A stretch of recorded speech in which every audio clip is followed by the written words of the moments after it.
2021년 전국 환경교육 포럼 탄소중립 사회와 환경교육이라는 주제로 포럼을 갖도록 하겠습니다. 먼저 오늘 그 귀한 시간 주제 발표를 해주실 두 분의 발표자부터 소개를 드리도록 할게요. 첫 번째, 우리 교육부 민주시민교육과장으로 계시는 어효진 선생님 오셨습니다. 네, 앞에 계시네요. 고맙습니다. 두 번째, 우리 주제 발표를 해주실 국토환경연구원의 김남수 부원장님 오셨습니다. 네, 고맙습니다. 바쁘신데 오늘 그 두 분의 주제 발표에 이어서 5분의 지정 토론이 있겠습니다. 그러면 토론자 5분도 함께 소개를 드리도록 할게요. 먼저 모두를 위한 환경교육연구소의 장미정 대표님 오셨습니다. 네, 고맙습니다. 두 번째로 멀리서 오셨네요. 광주교육대학교 지속가능발전교육센터의 김다운 센터장님 오셨습니다. 네, 고맙습니다. 다음은 우리 에너지정의 사무국장으로 계시는 이영경 국장님 오셨네요. 네, 고맙습니다. 다음은 양천고등학교의 이성현 학생이 왔습니다. 아이고, 너무나 씩씩하게 생겼네요. 고맙습니다. 다음은 우리 신도고등학교의 김추령 선생님이 오셔야 되는데요. 오늘 참석은 못하시고 나중에 온라인으로 지정 토론해 주신다고 말씀을 하셨습니다. 자, 그러면 곧바로 이제 시작을 하면 되겠죠. 네, 주제 발표 1을 시작으로 오늘 포럼을 곧바로 시작하도록 하겠습니다. 먼저 아까 소개드렸던 어효진 교육부 민주시민교육과장님으로부터 기후위기 시대 탄소중립 실현을 위한 학교 환경교육 강화라는 주제로 약 15분 정도의 주제 발표 시간을 드리도록 하겠습니다. 고맙습니다. 감사합니다.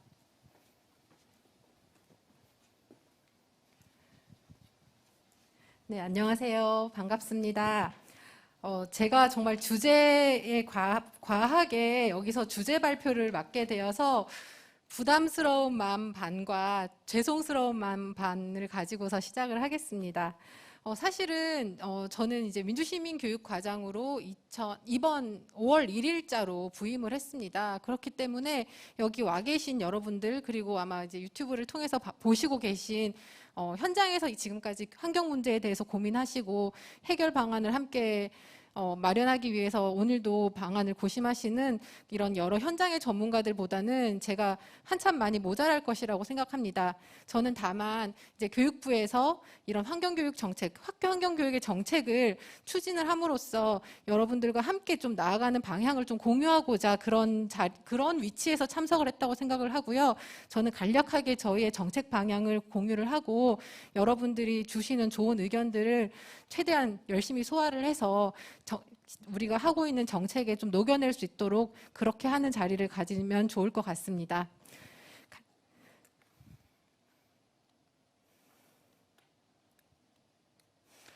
네. 앞으로 말씀드릴 내용은 미래 세대와 약속을 지켜나가는 교육부, 그리고 탄소 중립 실현을 위한 학교 환경 교육을 어떻게 이제 저희가 가져갈 것인지 그 주요 내용, 그리고 이러한 그 정책이 현장에 잘 정착이 되었을 때 우리가 기대할 수 있는 변화에 대해서 간략하게 말씀을 드리도록 하겠습니다. 네, 2018년도는 우리나라가 기상 관측을 한 이래로 가장 더웠던 해로 기억되고 있습니다. 그리고 2019년도는 최다 태풍이 몰려왔던 해고요. 작년은 여러분들도 기억하시지만 굉장히 오랜 기간 집중호우에 저희가 굉장히 끈적끈적한 여름을 보냈던 기억이 있습니다. 이렇듯 기후위기는 우리의 바로 눈앞에 다가와 있습니다. 그리고 이런 기후위기의 문제는 비단 우리나라만의 문제가 아니라 전 세계가 함께 겪고 있는 문제이고 특히나 취약한 나라에서는 바로 생존과 직결되어 있는 문제입니다. 그래서 세계 각국들이 이러한 문제를 인식을 하고 실제적인 행동에 옮기기 시작했습니다. 우리나라도 2020년도 10월에 작년이죠. 온실가스 배출량을 감축할 비전을 발표하였고 작년 말에는 관계부처가 모두 협력하여 추진 전략을 발표한 바 있습니다. 그리고 올해 4월에 세계 기후 정상회의를 주재한 미국에서도 보다 적극적으로 탄소 감축량을 탄소 감축량을 더 목표를 도전적으로 설정하는 방안을 발표하기도 했었습니다.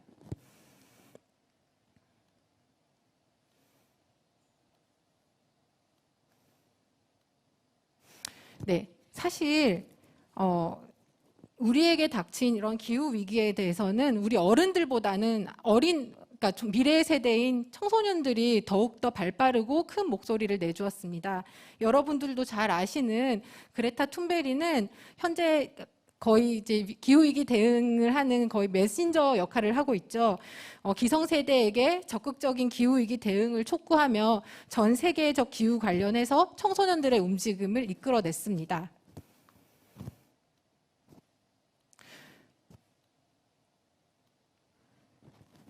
우리나라 학생들도 여기에 지지 않고 기후를 위한 결석 시위를 동참한다라든지 기후위기 대응 법제화를 위한 적극적인 활동을 해오고 있고요.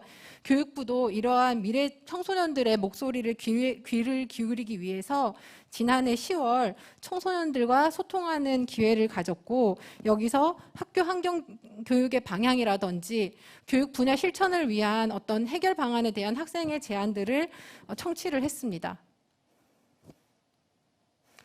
그리고 전문가들 자문을 거치고 좀 현장의 의견을 수렴을 해서 우리 부에서도 이 미래학교 전환 추진 과제의 하나로 학교 환경교육 정책을 주요 과제로 저희가 선정을 하고 올해부터 적극적으로 추진하는 것으로 목표를 설정을 하였습니다. 그리고 여기 탄소 중립 우수학교인 청주 복대초에 올 3월에 저희 부총리께서도 직접 방문을 하셨고 여기서 직접 현장에서 고생해 주시는 선생님들 그리고 아이들이 하고 있는 이런 프로젝트 수업을 직접 저희가 참관을 하면서 학교가 정말 생태환경 교육의 장으로 발전해 나갈 수 있겠다, 장으로 우리가 활용할 수 있겠다라는 좀 믿음을 갖게 되었습니다.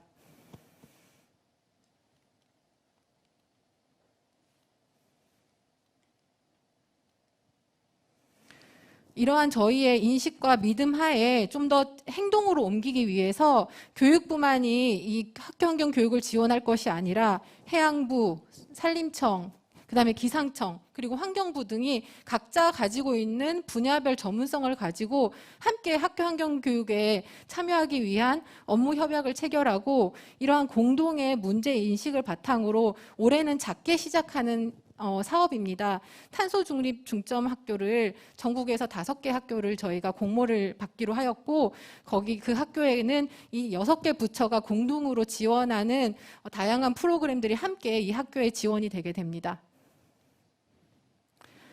그리고 가장 최근입니다. 2주 전에 저희 P4G 행사가 어제 이제 폐막을 했는데요. P4G에 앞서서 국내외 청소년들이 함께 기후변화에 대한 목소리를 내는 행사를 가졌습니다. 이 행사에는 직접 여가부 차관님과 교육부 차관님 그리고 청와대의 시민소통 수석님께서 참석하셔서 직접 학생들과 자유롭게 대화하는 자리를 가지고 이 아이들이 주로 얘기해줬던 그런 우려 그리고 학교의 교육 과정이 바뀌어야 한다는 그런 목소리들을 적극적으로 반영하기로 이제 약속을 해주셨습니다. 그리고 좀 전에 말씀드렸듯이 6개 부처가 같이 공동으로 탄소 중립 중점 학교를 지원하기로 하였고 그 외에도 교육청에서 자율적으로 운영하고 있는 탄소 중립 시범 학교를 저희가 이제 지원을 하면서 우수한 모델들을 조금 마련해서 좀 확산할 수 있는 그런 기회로 삼고자 합니다. 지금까지 이제 교육부가 조금 올해까지 작년부터 올해까지 좀 해왔던 그런 경과를 말씀을 드렸고요. 그런 경과 등을 바탕으로 실질적으로 탄소 중립 실현을 위해서 학교 환경 교육을 어떻게 좀 변화시켜 나가고자 하는지 우리의 이제 주요 내용에 대해서 말씀드리고자 합니다. 크게는 3가지로 볼 수 있겠습니다. 첫 번째는 교육 과정이 바뀜으로써 지속 가능한 사회를 위한 학생의 환경 학습권을 보장하는 내용입니다. 두 번째는 학교가 교육 과정을 넘어서서 학교와 교사가 생활하는 이 학교가 탄소 중립 사회로 전환을 위한 교육장으로서 그 거점과 허브 역할로 할 수 있도록 저희가 좀 더 확대해 나가겠습니다. 그리고 세 번째는 이런 학교 환경 교육이 어느 한 사람의 어떤 노력으로서 그치는 것이 아니라 정권이 바뀌더라도 누가 오더라도 안정적으로 체계적으로 이제 진행될 수 있도록 법령 체계를 개편을 하고 이 학교 환경에서 선생님들께서 많이 이제 어려움을 겪는 이런 전문적인 프로그램이라든지 이런 것들을 좀 지원할 수 있는 교육 조직 체계를 강화하고자 합니다. 네, 지속 가능한 사회를 위한 환경 학습권 보장을 먼저 말씀을 드리겠습니다. 우선 가장 중요한 것이 되겠죠. 환경 교육이 교육 과정에 어떻게 녹아들여서 실질적으로 학생들이 학교에서 배워나갈 수 있을까가 가장 중요한 출발점이라고 생각합니다. 그리고 2022년 개정 교육 과정을 이번에 이제 4월에 기본 방향을 발표를 했는데요. 거기에 개정 교육 과정의 목표와 교육 내용에 학교 환경 교육, 생태 환경 교육으로의 전환을 반영하는 것으로 저희가 발표한 바 있습니다. 물론 아직 이에 대한 구체적인 방향은 나와 있지는 않습니다. 올해 이제 그 현장과 함께하는 것이 그 방향이기 때문에 다양한 의견들을 수렴을 해서 올 이제 연말까지 해서 좀 더 구체화되는 것으로 저희는 알고 있습니다. 그리고 이제 실질적으로 이제 현재 운영하고 있는 다양한 교과에서 환경교육 교수학습 프로그램들이 연계돼서 활용할 수 있도록 저희가 개발 보급할 예정이고, 그리고 아까 말씀드렸듯이 관계부처가 협업을 하는 그 MOU 체결에만 그치는 게 아니고 실질적으로 기상청이라든지 환경부, 교육부가 함께 기후 환경에 따른 어떤 변화라든지 이에 대한 내용들을 학습할 수 있도록 기후 변화 교재를 개발을 해서 보급할 예정입니다.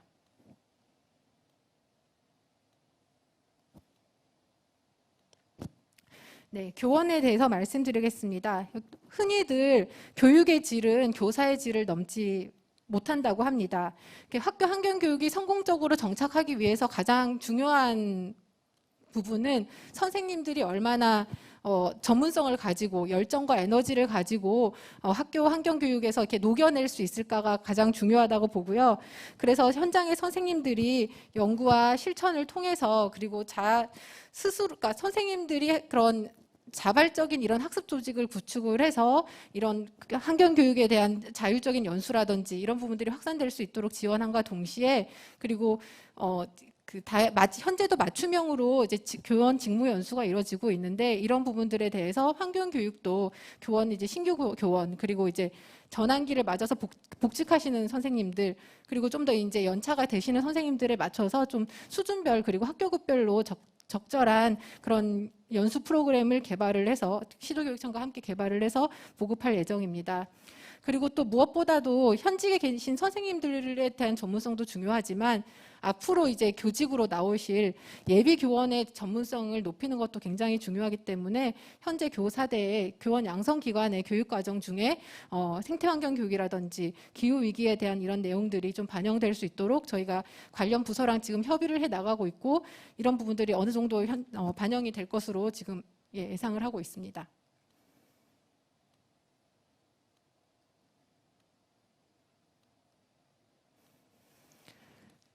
네, 지금까지 이제 학생과 선생님들을 지원하기 위한 내용이었다면 이제 좀 더 한 발 더 나아가서 우리 학교 자체를 우리의 교육의 장으로 좀 더 지원해 나가고자 합니다.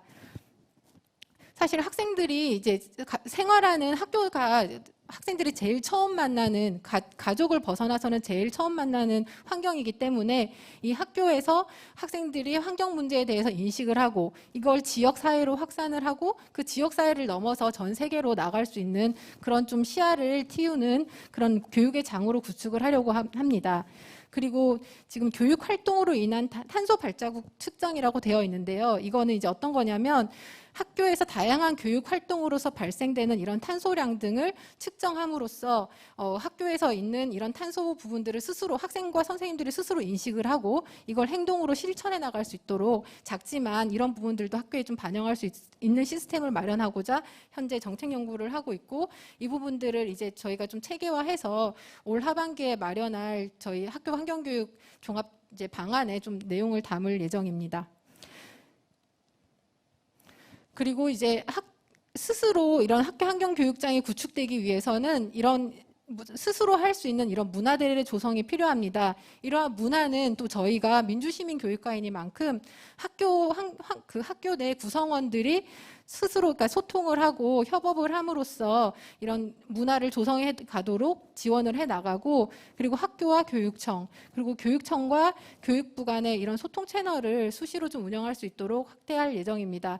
이게 많은 분들이 이제 지적을 해 주시고, 그리고 또 요즘에는 좀 나아졌다라고 말씀하시는 게, 이제 사실은 예전에 학교 환경 교육이라는 것이 학교에서 이루어지는 다양한 교육 과정 속에서 이루어져야 함에도 불구하고, 교육부에서는 사실 이 부분에 대해서는 좀 소홀히 했던 것이 사실입니다. 근데 올해 이제 특히나 이제 올해부터는 이런 부분들을 저희가 좀 더 교육부에서 더 챙겨서 나가고, 그리고 지금까지 좀 소홀히 했었던 현장과의 소통이라든지, 그리고 시민사회와의 협력이라든지 이런 부분들을 더욱 강화해 나가도록 하겠습니다.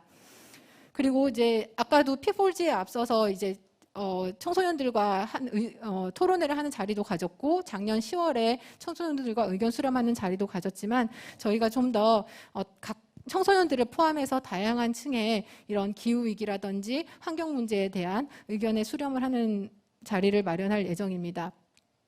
그리고 작년에 교육부와 시도교육청이 함께 이제 탄소 중립에 대한 교육 선언을 한 바 있습니다. 이제 올해는 그보다 좀 더 한 발 나아가서 그간의 이제 선언 이후에 각 교육청과 그리고 교육부가 해왔던 이런 노력들을 점검하고 좀 더 한 발자국 더 나아가는 자리를 마련하고자 올 7월에도 이런 선언하는 자리와 함께 좀 종합적으로 토론할 수 있는 자리를 마련하고자 저희가 준비를 하고 있습니다. 네, 학교를 이제 환경교육장으로 구축하는 데 넘어서서 이제 학교와 교육과정, 그리고 선생님, 아이들이 체계적으로 이런 환경교육, 학교 환경교육을 받을 수 있도록 저희가 학교 환경교육 법령 체계를 개편하고자 이제 검토를 하고 있습니다. 현재 발의되어 있는 교육기본법 개정안에 그 교육 목표로서, 교육 방향으로서 기후 위기에 대응하고 지속 가능한 발전을 할 수 있는 그런 내용들이 반영이 되어 있습니다. 이런 교육 기본법 개정뿐만 아니라 지금 환경 교육에 대한 좀 더 학교의 역할, 교육부의 역할을 좀 더 분명히 할 수 있는 그런 교육 법안 마련 부분까지 포함해서 저희들이 추진을 할 예정이고, 이런 부분들을 좀 꼼꼼하게 추진을 하기 위해서 탄소 중립 등 환경교육 지원 방안을 마련하기 위한 정책 연구를 추진을 하고 있고, 이를 통해서 법제화뿐만이 아니고 저희 법, 그리고 교육 과정, 그리고 여러 가지 문화 조성까지 포괄하는 전체적인 지원 방안을 올 하반기에 마련할 예정이고, 그 마련을 하는 과정에서는 저희가 시도교육청 의견뿐만이 아니고 청소년이라든지 다양한 시민사회의 의견들을 함께 들을 수 있도록 그렇게 하겠습니다. 그리고 저희 지원 체계입니다. 가장 중요한 것으로 생각하는 두 가지가, 하나는 전문 그런 지원 기관을 저희가 마련을 해야 되겠다. 그리고 또 하나는 온라인이든지 그러니까 오프라인이든지 언제든지 선생님이든 학교든 교육청이 만든 이런 전문 자료들이 사장되는 것이 아니라 서로 공유됨으로써 이렇게 선순환되는 이런 체계를 만들어야 되겠다가 두 가지 방향이고요. 그래서 지금 학교 환경교육을 좀 저희가 적극적으로 지원할 수 있는 전담 기관을 지정 운영함으로써 교육청이나 학교에서 해오기 어려운 이런 실태 조사라든지 관련 연구 개발이라든지 이런 부분들을 저희가 적극적으로 지원을 하고, 또 플랫폼 구축을 통해서 다양한 정보 등을 저희가 자유롭게 공유할 수 있는 플랫폼을 마련하도록 하겠습니다. 네, 저희가 이제 지원 체계 방금 말씀드렸던 전체 내용들을 하나의 이제 저희 이제 도식화한 부분인데요. 학교와 교육청, 교육부 그리고 전담 기관을 저희 이제 KD로 염두에 두고 있습니다.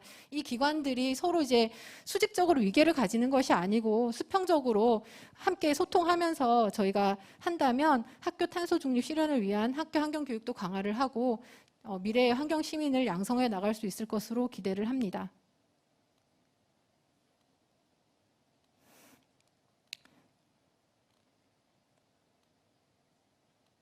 예, 이건 플랫폼에 이제 이런 내용이 들어갈 것이라는 메뉴 구성인데요. 이제 프로그램뿐만이 아니고 다양한 정보, 그리고 이제 전문기관에서 실시하는 어떤 실태 조사라든지 이런 부분들도 저희가 공유를 하면서 저희가 선순환 체계를 가져가도록 하겠습니다.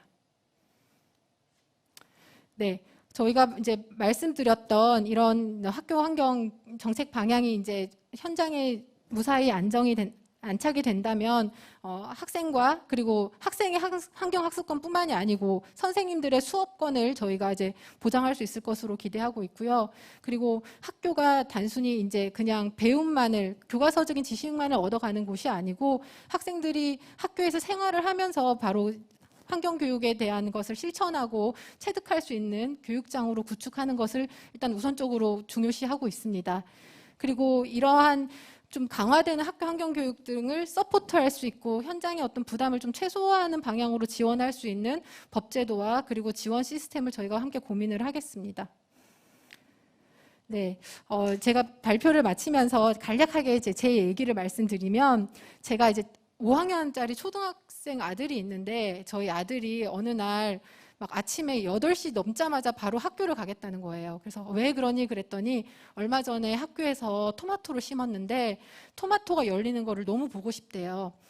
그래서 매일매일 가면서 토마토 오늘은 2개가 열렸고 3개가 열렸고 친구보다도 내게 하나가 더 열렸어 이러면서 굉장히 즐거워하고 뿌듯해하는 모습을 보면서 아 이게 진짜 사실 조그만 데서부터 변할 수 있는 학교 환경교육의 모습이라고 생각합니다.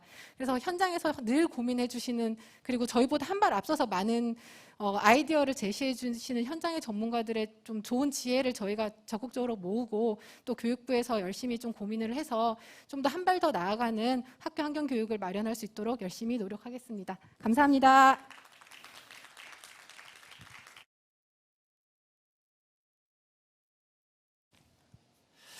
네, 고맙습니다. 우리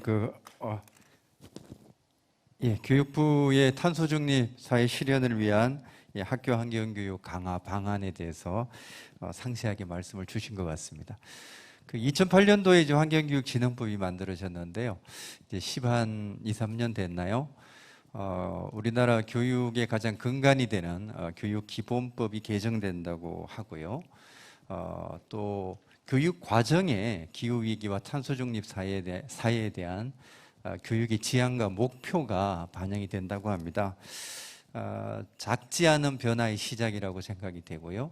그 과정에서 아마 많은 학교 현장들의 변화가 이끌어지지 않을까 기대를 해봅니다. 두 번째 주제 발표입니다. 우리 기후위기 대응을 위한 환경교육의 역할이라는 주제로 국토환경연구원의 김남수 부원장님을 모시고 두 번째 발표를 듣도록 하겠습니다. 부탁드립니다.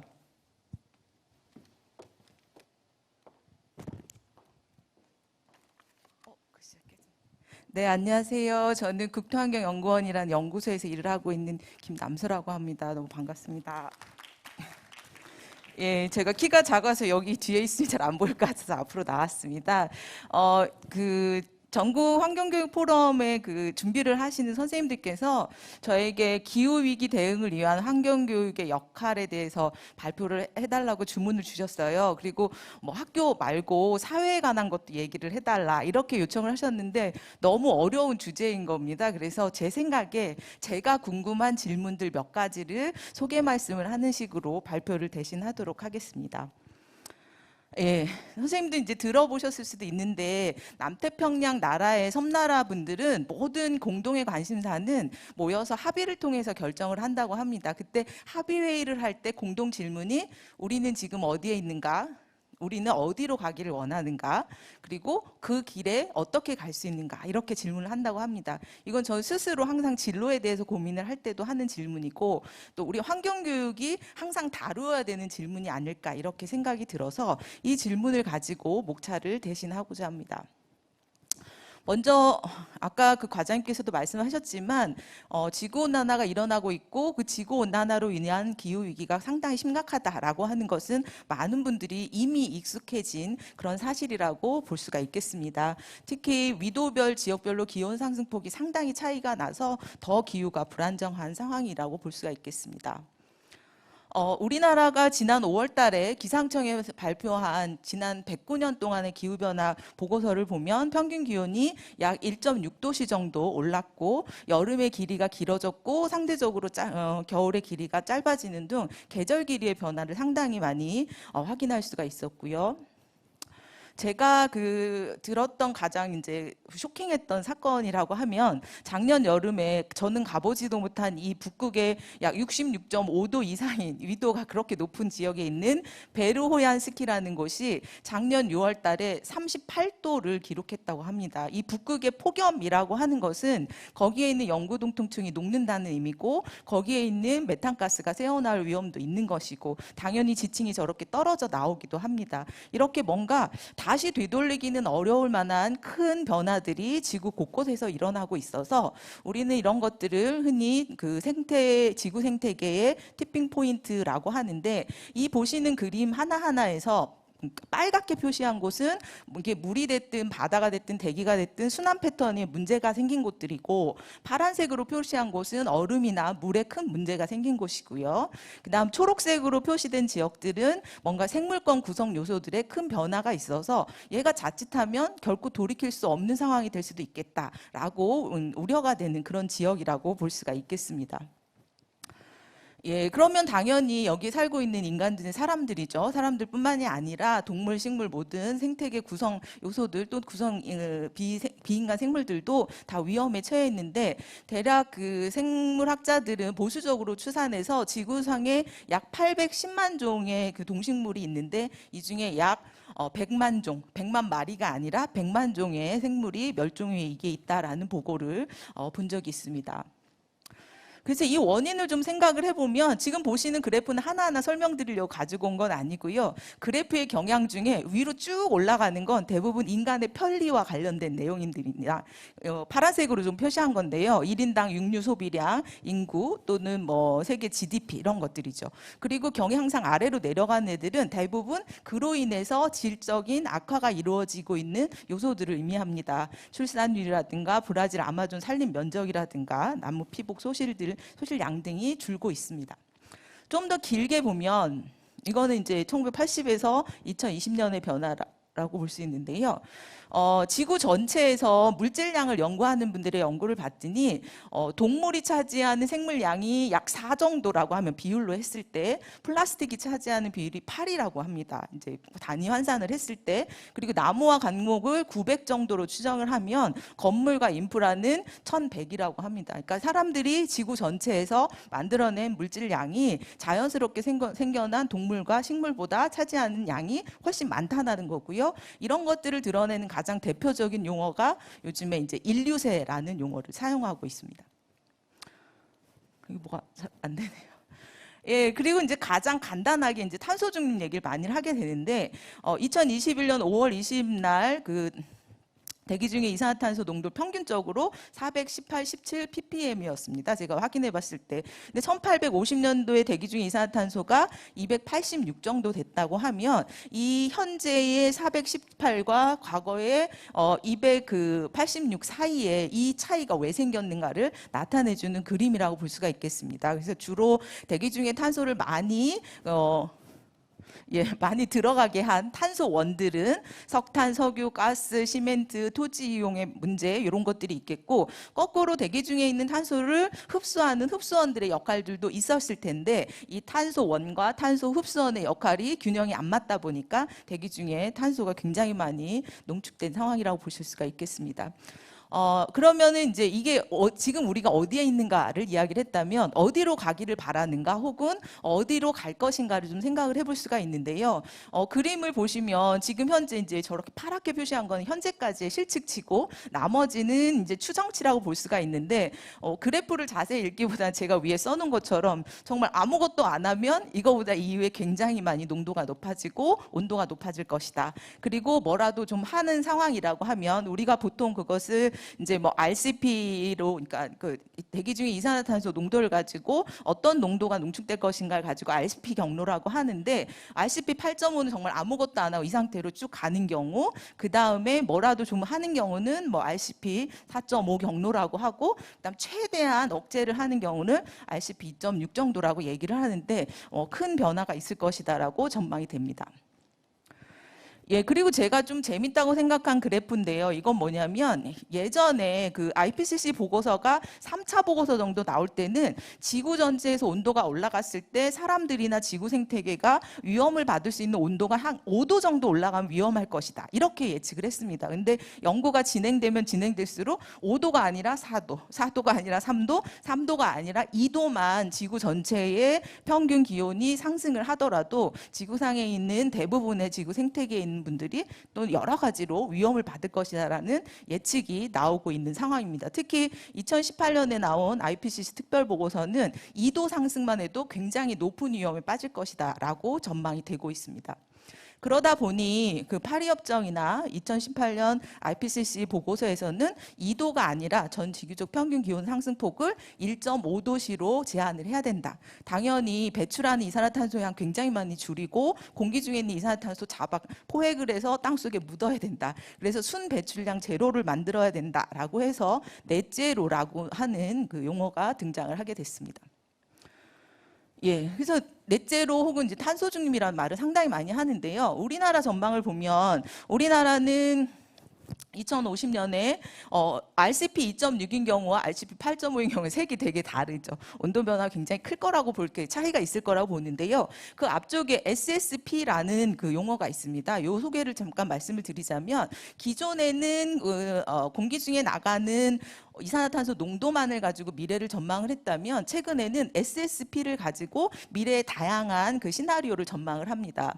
이 그림이 SSP인데요. SSP는 뭐의 약자냐면 사회 구성원이 공유할, 여기 계신 선생님들과 저와 또 우리 학생들과 모든 세대가 앞으로 공유할 사회 경제적 진로를 SSP라고 합니다. 근데 이 SSP가 다양한 요인에 따라서 우리가 다양한 경로가 가능할 텐데요. 크게 5가지로 나눠지게 됩니다. 근데 이게 SSP가 1 경로로 가느냐, 혹은 4를 가느냐, 혹은 5를 가느냐에 따라서 기후변화 완화나 또는 적응을 위한 비용이 차이가 날 것이다 라고 하고, 요즘에 대부분 기후환경 부분에서 연구는 이런 식의 SSP의 경로를 염두에 두고 전망이 되는 것 같습니다. 당연히 우리가 원하는 것은 지속가능성 경로라고 볼 수가 있는데요. 지금 현재 우리 세계를 다 돌아보면 지역 간 경쟁 경로에 가고 있지 않나, 그래서 조금 우려가 되고 있습니다. 유사한 전망인데요. 아래쪽에 있는 그 보고서 표지를 보면 이거는 미국 안보회의에서 최근에 나온 보고서입니다. 근데 미래 전망을 했는데 아예 보고서 제목이 더 경쟁적 세계입니다. 상당히 좀 우려가 되는 미래가 전망이 되고요. 그다음 위쪽에 있는 세 개의 그림은 최근에 OECD에서 발표한 미래 전망, 미래 시나리오 그림인데요. 가장 왼편에는 세계 전체가 경제나 물질이나 이런 모든 면에서 불평등한 지점이 있기 때문에 다중 트랙으로 갈 것이다. 지역마다 되게 다른 방식의 삶이나 또는 행보를 겪게 될 것이다 라고 하는 것이고요. 그 다음 두 번째는 이제 멀티버스라고 해서 가상 세계들이 굉장히 많이 분화가 될 것이다 라는 전망을 하나 했고, 그 다음 끝으로 글씨가 막 깨졌는데 끝에는 이제 지금 우리가 우려하듯이 기후변화로 인해서 문제가 발생할 것이고, 에너지 전환을 통해서 어느 정도 이제 기후변화를 줄일 수는 있지만 그럼에도 불구하고 그 과정에서 불안한 요소 또 위험한 요소들은 사라지기 쉽지 않다라고 전망이 됐습니다. 세 가지는 되게 배타적인 건 아니고 같이 나타날 수도 있다, 이렇게 전망이 되고 있습니다. 이런 상황이기 때문에 우리는 단순히 그냥 이산화탄소를 덜 배출하고 또는 뭐 텀블러를 써야 되고 이런 식의 간단한 것만 가지고 뭔가 대응하기엔 상당히 어려운 전망이 나오고 있다라는 말씀드립니다. 그럼 이제 어떻게 갈 수 있는가? 당장은 분야별로 해법이 상당히 많이 나오고 있습니다. 제시되는 그림들은 온실가스 배출량을 각 분야별로 50%씩 감축하는 방안들입니다. 에너지 제조업, 디지털 산업, 건물 수송, 식량 소비, 뭐 자연 기반 해법들이 제안이 되고 있고요. 저는 주로 그 프로젝트 드로우다운이라는 데를 가끔 들어가 보는데, 여기는 정말 분야별로 제시되는 탄소 중립을 위한 해법들이 온실가스를 얼마나 감축하고 비용은 얼마나 드는데 장기적인 편익은 얼마인지를 계속 제공을 보여주고 있는 그런 상황입니다. 예, 그런데 저는 이런 그 기술적인 해법만 가지고 우리가 이 이른바 기후위기나 탄소 중립을 해결하기는 상당히 어렵다고 생각을 하는데요. 그 이유 중에 하나가 최근에 우리가 지금 이미 겪고 있는 코로나19의 교훈과 기후위기를 대응하는 교훈이 거의 겹친다고 생각을 하기 때문입니다. 예를 들면 저기에 제가 목록으로 써는 이 세 가지는 환경교육에서 가장 원칙 또는 환경교육을 하는 기본 원리라고 볼 수가 있습니다. 모든 세계가 연결이 되어 있고 상호작용을 하고 큰 시스템, 고유의 시스템들을 하나의 큰 시스템에 이루고 있으면 상호작용을 하고 있다란, 연관된다라는 얘기를 우리가 계속 다루고 있는 것이고요. 아래쪽에 있는 것들은 사실은 기술 개발만으로는 도저히 해결할 수 없는 그 사회 또는 경제적인 부분에서 발생하는 여러 가지 해결해야 될 문제이거나 또는 해법에 해당하는 거고요. 이걸 총칭하면 저는 교육과 학습 파트라고 생각을 합니다. 그래서 결국에는 기후위기 대응에 있어서는 사회적인 학습이나 소통 부분에 있어서 이런 요소들을 충분히 고려가 돼야 된다 이렇게 생각을 합니다.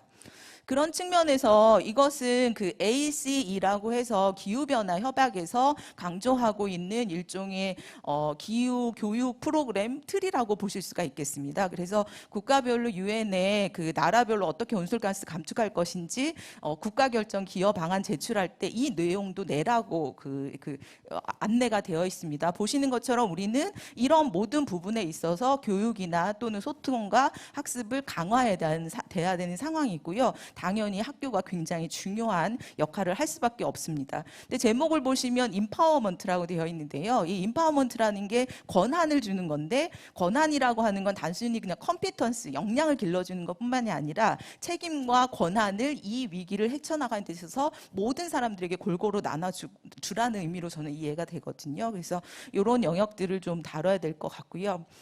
그 다음에 이제 제가 말씀드리고 싶었던 거는 시간이 많지는 않지만 이런 과정에서도 우리 스스로 저도 기후위기를 대응하면서 계속 고민이 되는 질문들을 계속 소개의 말씀을 좀 드리려고 합니다. 시간이 되는 대로.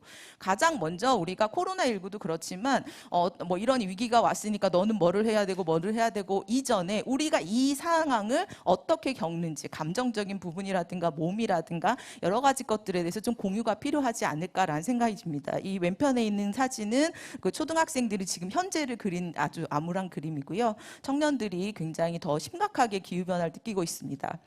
이거는 작년에 2050 탄소중립 미래상상 공모전 결과물을 좀 제시를 했는데요. 이때 청년들이 많이 응모를 했는데 탄소중립이 잘 안 될 거다라고 많이 전망을 했고, 탄소중립이 된다 하더라도 그 과정에서 되게 부정의하기 때문에 에너지 전환이 이루어져도 좌초산업에 있던 노동자들은 굉장히 고통을 겪을 것이다라고 전망을 했습니다. 그래서 이런 어떻게 겪고 있는지 감정적인 거라든가 이런 것들 좀 나누는 게 교육 파트에서 필요하고요. 그 다음에 이거는 영국에서 하고 있는 미래전망 그 시뮬레이터입니다. 그래서 나중에 클릭을 해서 들어가 보시면 구체적으로 미래를 전망할 수 있도록 돕는 도구들이 상당히 많이 제시가 되고 있습니다.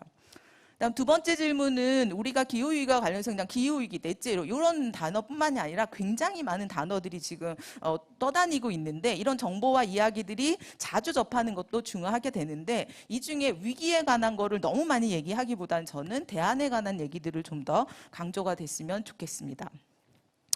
예, 그리고 최근에 거짓 또는 틀린 정보들이 기후위기와 관련해서 상당히 많이 돌아다니고 있습니다. 지금 제시된 것 중에 탈탄소화라는 게 대기 중에 이산화탄소 양을 좀 줄이자라는 의미인데, 어떤 분들은 이제 고지고대로 해석을 해서 지구상의 생명체가 다 탄소로 이루어졌는데 탈탄소화는 불가능하다. 이런 말 왜 쓰냐. 이렇게까지 하세요. 그래서 틀리고 거짓 정보에 해당하는 것들을 좀 구분할 수 있는 능력이 좀 필요하다. 예, 그리고 이제 다양한 진단과 해법, 최근에 산림청 탄소중립 전략과 관련해서 굉장히 논란이 많이 됐었습니다. 그래서 이런 다양한 진단과 해법이 나올 때 이런 것들을 사회적 학습 또는 학교 내외에서의 학습 기회로 삼는 게 좀 필요하다라고 생각을 했고요. 그 다음에 가장 중요한 것 중에 하나가 개인의 행동으로 기후위기를 해결하는 건 거의 불가능하다고 생각을 합니다. 그래서 학교나 또는 사회 전체에서 환경교육을 할 때 인간사회 시스템 전체 또는 시스템 간의 연계, 이런 것들을 좀 강조하는 교육들이 필요하지 않을까라는 생각이 들었고요. 이거는 지속가능 발전 목표들을 수행하는 과정에서 서로 시너지가 날 수도 있고 또는 서로 상쇄되거나 또는 뭔가 이렇게 효과를 없애는 그런 일들이 발생한다는 걸 표로 나타낸 겁니다. 그래서 이렇게 통합적으로 보는 접근이 좀 필요하다라는 말씀 드리고 싶고요. 그럼에도 불구하고 우리가 다 같이 공동의 지구라는 곳에, 공동의 집에 살고 있기 때문에 공동의 집의 문제를 해결하고 잘 살기 위한 대화의 장을 끊임없이 만들어야겠다라는 생각을 하고요. 예, 그리고 최근에 이런 다양한 진단과 해법의 차이들을 그 대화의 장에서 나왔을 때 이런 것들을 잘 가늠하고 판단할 수 있는 능력들을 교육 파트에서 좀 길러주는 게 필요하지 않을까 생각이 듭니다. 아래쪽 설명은 넘어가겠습니다.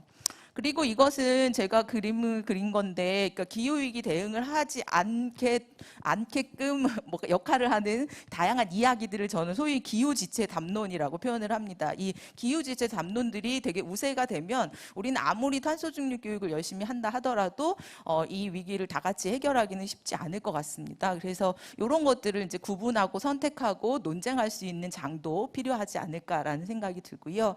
그 다음에 유엔에 있는 어떤 분이 청소년이 적어도 교육 피라미드에서 기후변화와 관련해서는 오히려 청소년들이 지도자이자 교사가 되고 있다라고 이야기를 하고 있습니다. 그래서 청소년과 학생 그리고 과학자뿐만이 아니라 지역 주민들이 갖고 있는 이런 지식들을 함께 모으고 서로 배우는 기회들이 상당히 필요하기 때문에 저는 시민과학 접근도 중요하고 또 청년들과 함께 또는 청소년들과 함께 학습하는 방식이 매우 중요하지 않을까 생각해서 이런 질문을 드렸고요.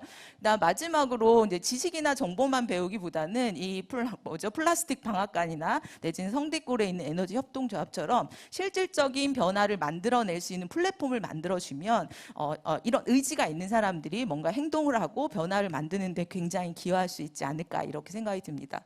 끝으로 우리 모두 정말로 지구 생태계나 기후위기 대응을 중요하게 생각을 해야 될 것 같은데요. 위쪽에 우리가 OECD 역량 얘기하면서 individual and collective라고 하는 이거를 보통 교육계에서 사회라고 번역을 합니다. 저는 이게 상당히 문제가 있다고 생각을 하는데 실제 원문을 찾아보면 여기서는 이 콜렉티브에는 사회뿐만이 아니라 지구 생태계 전체를 의미하고 있거든요. 그래서 이런 사소한 것만 봐도 우리가 지구 생태계나 기후위기 대응이 굉장히 주류화되지는 않은 상황이다. 실질적으로. 그래서 이런 것들 되게 중요하게 여겨지는 상황이 되었으면 좋겠고 내년에 대통령 선거에서도 기후위기 대응이 핵심 의제 또는 당락을 결정하는 의제가 되기를 저는 기대하고 있습니다.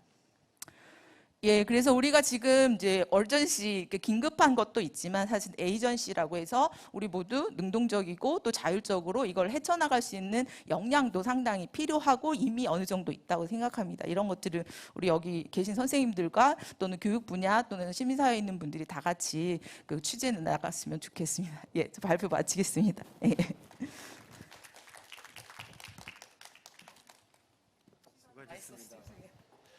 네, 고맙습니다. 짧은 시간에 말씀을 너무 잘해 주셨고요. 어쨌든 기후위기와 관련된 여러 징후들, 또 우리가 지금 겪고 있는 현상들에 대한 압축적인 아마 증거들을 잘 보여주신 것 같고요. 뿐만 아니라 기후위기 극복을 위한 역량 요소들이 뭐냐, 그리고 그 요소들을 어떻게 우리가 확보할 거냐에 대한 여러 가지 이야기들을 해주신 것 같습니다. 저는 이제 요즘 그런 생각이 드는데요. 뭔가 배우고자 어떤 열정과 계기를 스스로 가지지 않은 사람에게 아무리 바깥에서 노크를 하고 뭔가를 주입시키려고 해도 아마 들어가지 않을 겁니다. 어떻게 보면 배움이라는 것은 내가 모르고 있는 것을 스스로 인지하고 그 모름을 채우기 위한 스스로의 문을 열 때 이루어지는 작용인 거죠. 흔히 이제 이 고사성어 중에 줄탁동시라는 말이 있는데요. 이 병아리가 안에서 알을 깨고자 하는 노력과 어미가 그 미묘하고 작은 진동과 소리를 듣고 바깥에서 그 알을 쪼아주는 노력이 만났을 때 그 작은 병아리는 부화한다고 합니다. 요즘 시대 우리가 기후위기에 대한 여러 가지 담론과 고민들이 많은데요. 저는 아마 지금이 그런 시대인 것 같습니다. 우리 지구 시민들이 이 지구위기에 대한 여러 가지 궁금증 그리고 불안한 미래에 대한 고민들을 하고 있고요. 그 속에서 뭔가를 지식적으로 수용하거나 또 가치적으로 변화하고 작은 뭐라도 실천해야 되겠다라는 작은 그런 변화들이 일어나고 있는 시점인 것 같고요. 그 과정에서 환경교육이라는 외부적 자극이 아마 새로운 생태 문명을 만들어내는 시작점이 되지 않을까 싶습니다. 그런 여러 가지 어떻게 보면 큰 과제 그리고 또 어떻게 보면 또 작은 실천 그런 것들이 함께 맞물리는 그런 시점에 저희들이 살고 있는 것 같습니다. 네, 두 분의 그 주제 발표를 약 한 30분 정도 걸쳐서 잘 들었고요. 다음으로는 5분의 관련된 지정 토론의 시간을 갖도록 하겠습니다. 우리 토론자분들은 자리로 올라오시면 되겠죠. 네, 부탁드립니다.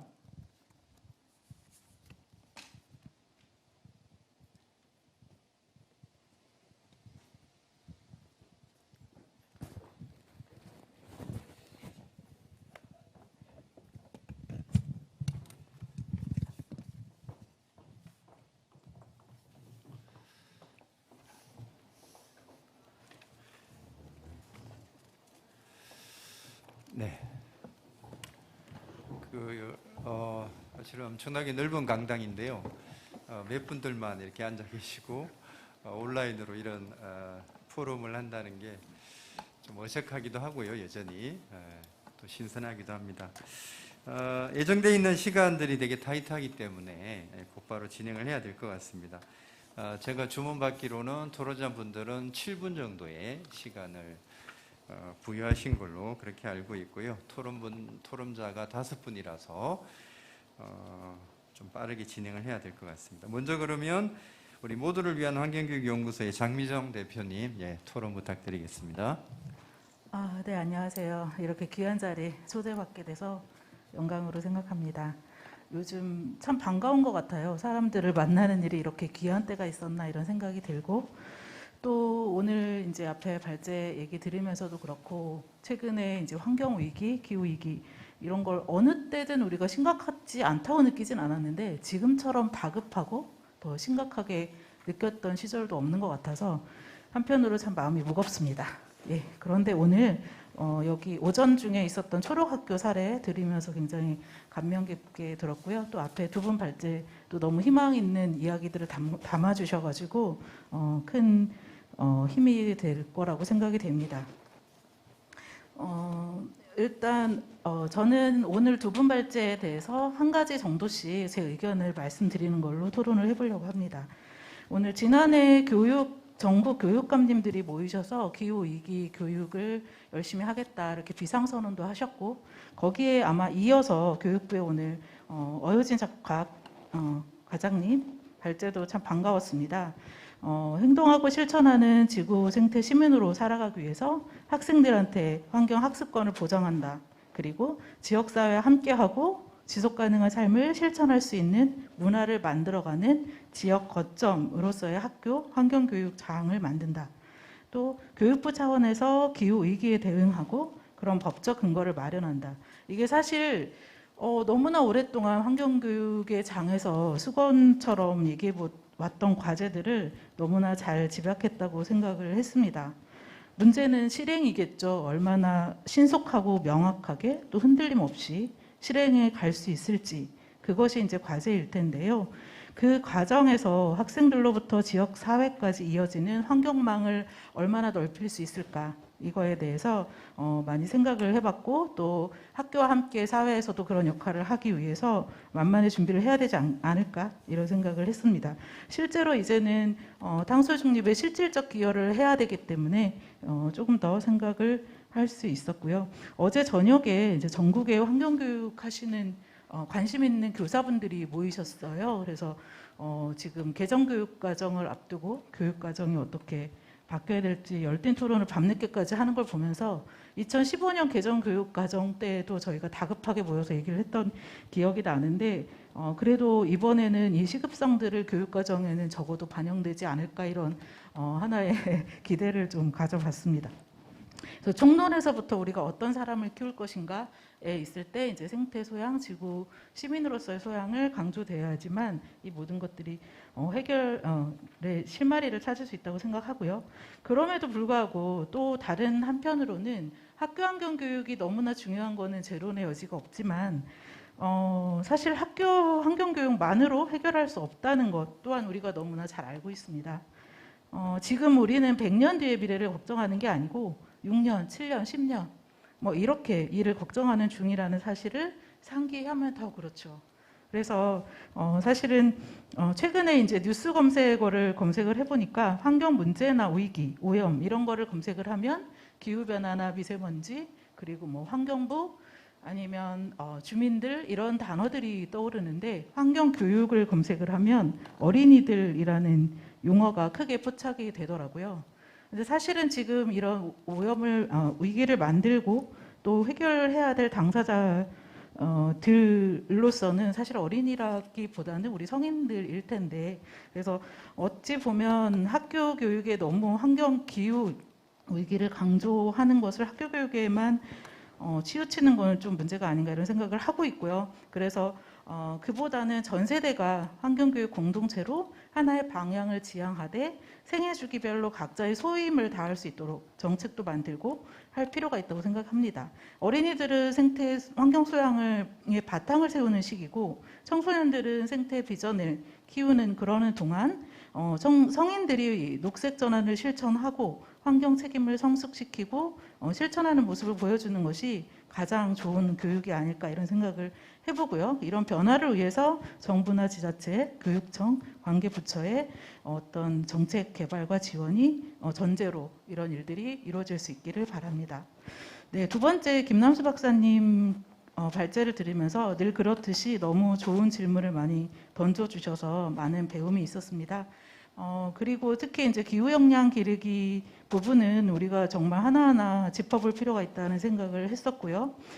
환경 기후 문제의 복합성이 하나의 범주로 접근해서 해결하기 어렵기 때문에 다양한 범주의 학습이 보다 촘촘하게 특히 이제 생애 주기나 현안 특성들을 고려해서 구성원들한테 다가가는 것이 중요하다고 생각을 했고요.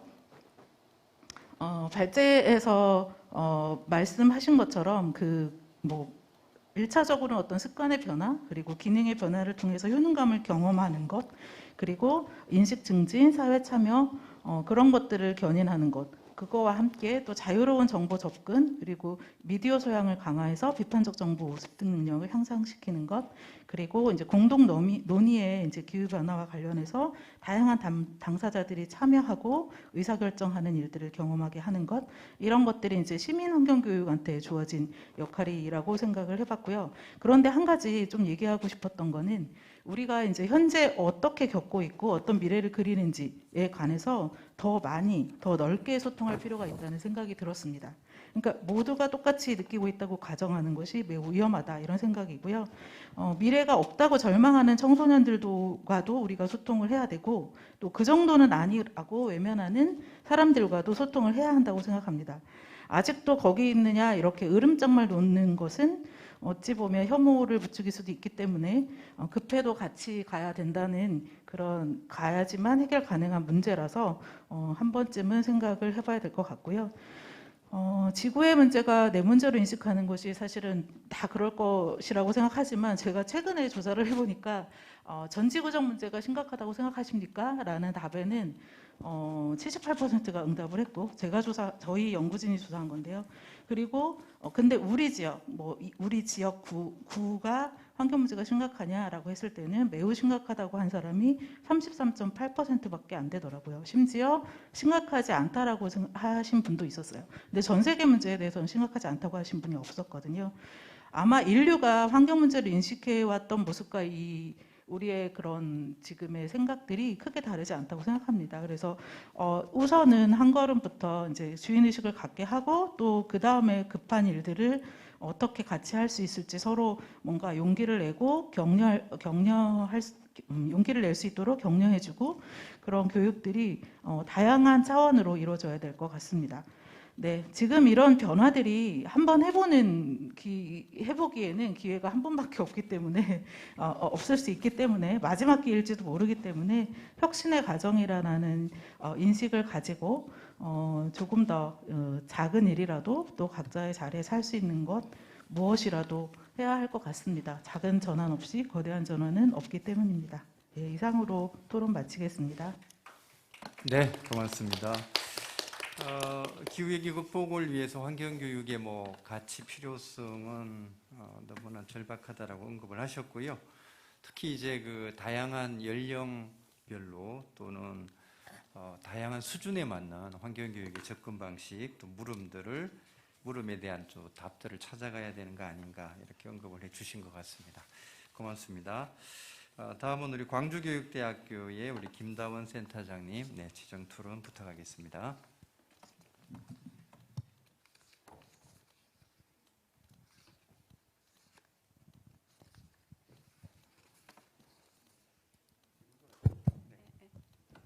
네, 안녕하세요. 저는 광주교육대학교 사회과교육과 김다원 교수입니다. 저희 대학에서는 지속가능발전교육센터를 만들었고 더불어서 지난 학기에는 기후환경 지속가능발전교육 대학원 전공과정도 개설을 해서 지금 진행을 하고 있습니다. 그래서 사실 탄소 중립 사회를 위한 그 뭔가의 교육 그리고 지속 가능한 사회를 위한 교육 이런 것에 대해서 저희 대학도 엄청나게 많이 연구하고 있고 관련해서 교육에 열의를 보이고 있는 상황에서 이런 초록학교 그리고 풀꿈 환경재단 그리고 관계 그 교육기관에서 이러한 포럼을 개최해 주셔서 정말 아까 사회자분이 저를 소개할 때 멀리서 오셨다고 했는데 정말 멀리서 그럼에도 불구하고 굉장히 즐거운 마음으로 오늘 이 자리에 참여하게 됐습니다. 먼저 교육부에서 추진하고자 하는 향후 어떤 환경교육의 방향 그리고 김남수 부원장님께서 어찌됐든 이 기후환경 교육은 바람직한 방향으로 어떻게라는 것을 고민하면서 가야 한다라는 취지로 발표를 해 주셨습니다. 그래서 두 분 발표를 통해서 저도 어떤 방향에서 좀 더 고민을 하고 다음에 교육에 노력을 해야 될지 많이 생각하게 되는 좋은 시간이었습니다. 관련해서 저는 먼저 교육부의 교육과 관련해서 먼저 저의 생각을 말씀드리고 더불어서 혹시 뭐 교육부에서 좀 더 구체적인 사항에 대해서 말씀을 해주시면 고맙기도 하겠습니다. 저는 이 교육에서 두 가지 측면을 얘기하고 싶습니다. 하나는 그 교육의 방향성입니다. 그리고 또 하나는 효과성이고요. 먼저 방향성에 대한 얘기를 해보고 싶습니다. 지금 오늘 그 교육부에서 내년부터 좀 더 강조해서 교육하고자 하는 방향으로 탄소 중립 사회를 위한 환경교육이라는 표현을 쓰셨거든요. 근데 저도 이제 환경교육을 연구한 역사는 길지 않거든요. 그럼에도 불구하고 저는 이제 지리교육을 전공했기 때문에 지리교육에서는 인간과 환경과의 어떤 관계적인 부분을 연구를 하고 그러한 측면에서 교육을 하고 있는 교과거든요. 그러면서 이제 환경교육을 나름대로 이렇게 들여다봤다고 생각을 하는데 이미 제가 알기로는 환경교육이 1960년대, 70년대, 그리고 80년대 계속해서 어찌됐든 글로벌 사회에서 중요한 교육이다라는 취지에서 이루어져 왔었고 그리고 어찌됐든 2005년부터 14년까지는 지속가능 발전 교육 10년 기간이었고 그리고 이제 2015년에는 SDGs가 등장하면서 또 우리 학교에서 지속가능 발전 교육이 굉장히 또 중요한 그 교육의 영역으로 들어와서 이렇게 현장에서 이루어지고 있는 것을 제가 볼 수 있었습니다. 그런데 늘 이러한 교육이 들어올 때 저는 그러니까 교육하는 사람의 입장에서 이제 들여다보면 사회가 변화하면서 우리 사회에 필요한 교육이 학교 교육에 들어오는 것은 저는 어느 정도 필요하다고 생각을 해요. 그런데 그러한 교육이 학교 교육에 어떻게 안착할 것인가 그게 이제 중요한 거죠. 실제적으로 그러한 교육이 학교에서 실효성 있게 행해지는 게 저는 굉장히 중요하다는 생각을 하거든요. 그럼에도 불구하고 학교 현장의 선생님들을 만나보면은 우선 환경교육 있죠.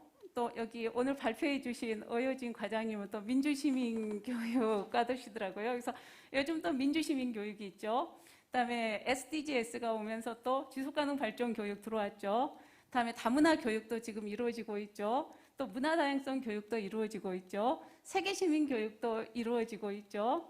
그리고 2015년부터 지금 현장에서 이루어지는 거는 어찌됐든 환경 교육은 환경 하나만 들여다보는 것보다는 어찌됐든 경제, 사회 전반적으로 같이 이렇게 통합적으로 보는 것이 바람직하다. 그래서 이제 지속가능 발전 교육이 환경 교육과 같이 이렇게 학교 현장에서 이루어지고 있는데 오늘 발표하신 것을 보면 또 탄소 중립 사회를 위한 환경 교육이라는 표현이거든요.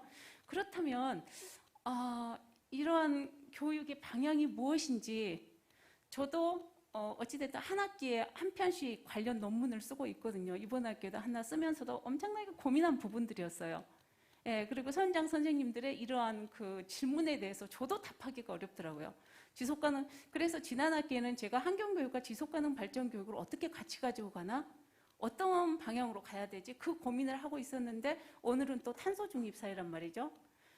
그래서 어찌됐든 여기 오늘 모든 분들이 동의하실 것 같아요.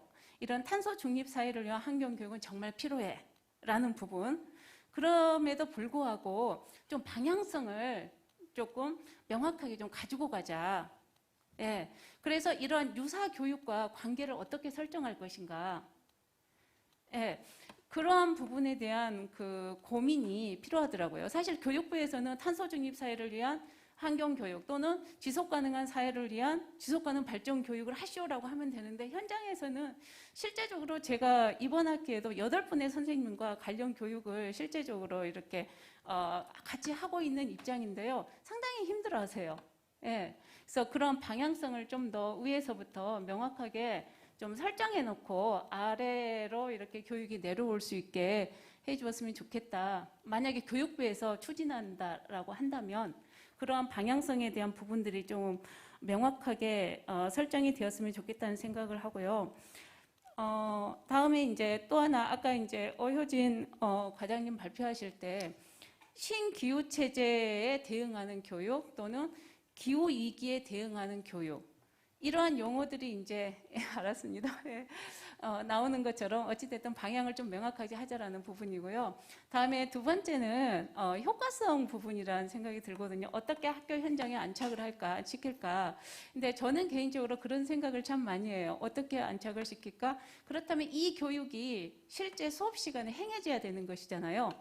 그리고 단지 어떤 기후환경 교육을 했다, 환경 교육을 했다라는 게 아니라 오늘 여러분들이 말씀하신 것처럼 실제적으로 학생들에게 관련된 지식이 획득될 수 있고 그다음에 뭔가 내면화돼가지고 실천으로 이어질 수 있는 그런 교육이 되기 위해서는 저는 좀 더 고민이 필요하다고 봐요. 실제 이렇게 사회 변화, 사회 필요에 의해서 들어오는 교육들은 제가 생각할 때는 가장 좋은 방법은 교과와 연계하는 것입니다.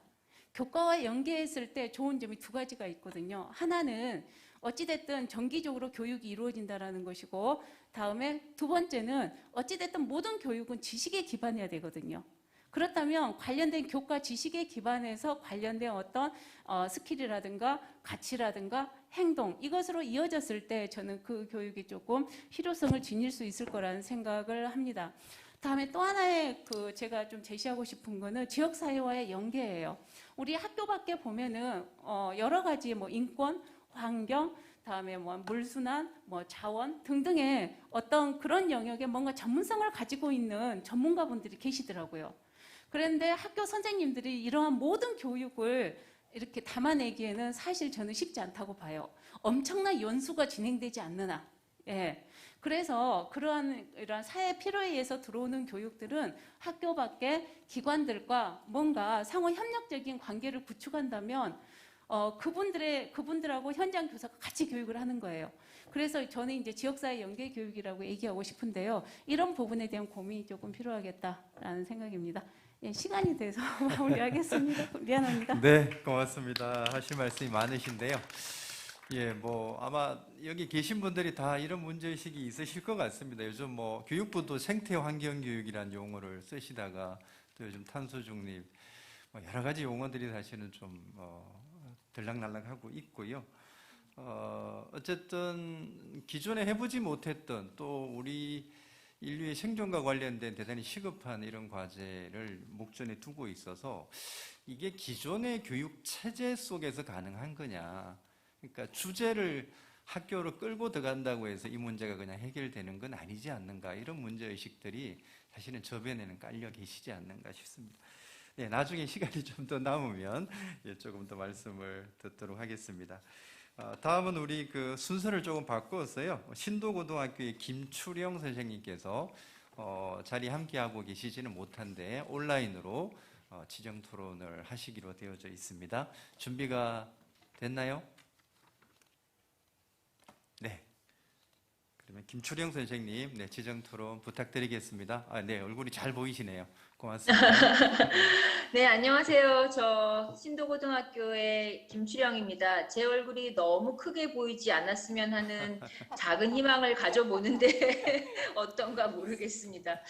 네, 시간이 없는 관계로 저 김다원 박사님 앞에서 발제하시는 얘기를 들으면서 제가 이 발제문을 받은 이후부터 너무 가슴이 고구마 100개 먹은 심정으로 너무 답답했던 게 조금 풀리는 것 같아서 감사하다는 말씀 먼저 드리면서 제 의견을 말씀드리려고 합니다. 일단 먼저 굉장히 반갑고 고마운 발제문을 읽었어요. 탄소 중립 시범 중점학교, 그다음에 교육 기본법 개정, 굉장히 훌륭한 계획과 그다음에 전문적인 입장의 발제문을 두고 학교에서 저 같은 경우는 그냥 학교에서만 계속 있었기 때문에 아이들하고 눈높이가 가장 잘 맞은, 그런데 그걸 아주 오랫동안 해온 사람이라 이런 토론 발제문에 대해 어떤 토론문을 작성하는 게 참 수준이 매우 많이 부족하지만 그럼에도 불구하고 학교의 일이기 때문에 제가 생각을 정리해 보려고 용기를 내었습니다. 일단 첫 번째로 먼저 전제되어야 될 것은 교육은 오래도록 써내려가는 이야기라는 점입니다. 어쩌면 그렇기 때문에 교육은 위기의 시대에 해답을 찾기에 적당하지 않은 것일지도 모르겠습니다.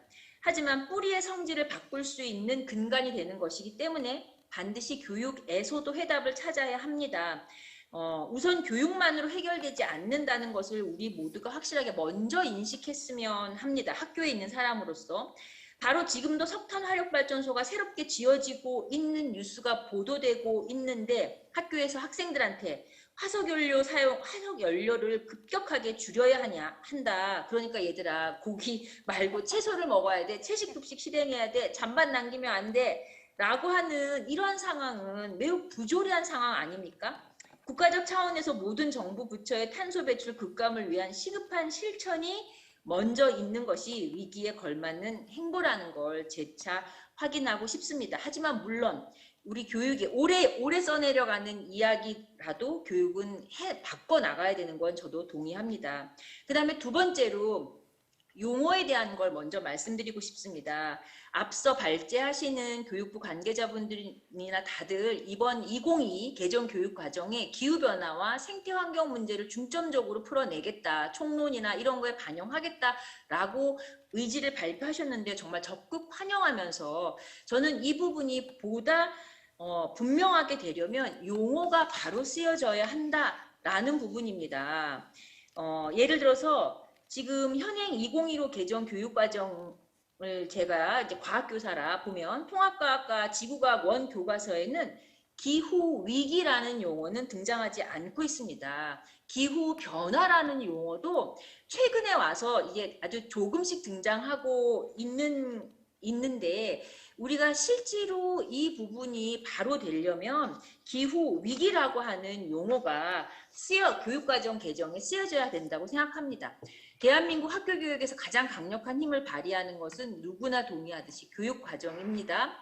그런데 제가 가리키는 교과서를 이렇게 면밀히 뜯어봤는데 한 1990년대부터 IPCC 1차 정기보고서가 발표되는 그 시기부터 온실효과, 기후변화, 이상기후 이런 얘기가 등장하기 시작합니다.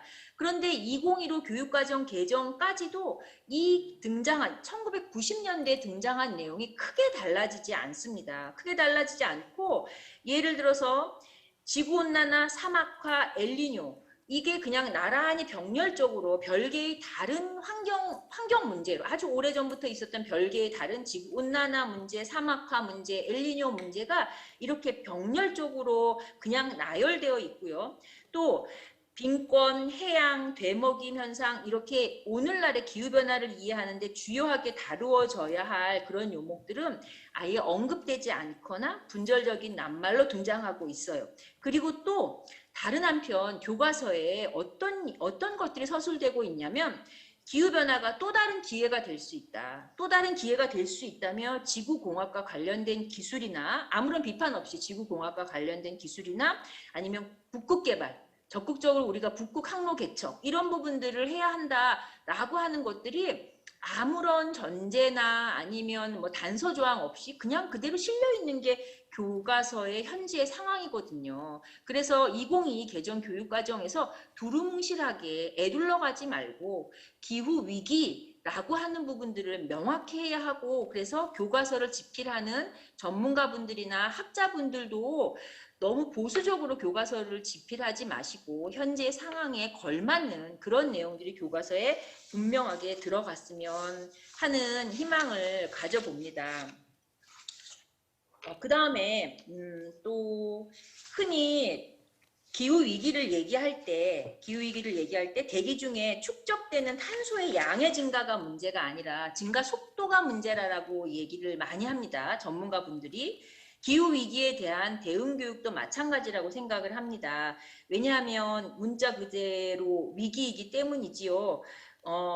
교육부가 기후변화와 관련된 이제 교육기본법 개정 계획 매우 반가운 소식이에요. 하지만 한편 법이 개정되기까지 또 얼마나 많은 시간과 어려움이 따를지 우려가 됩니다.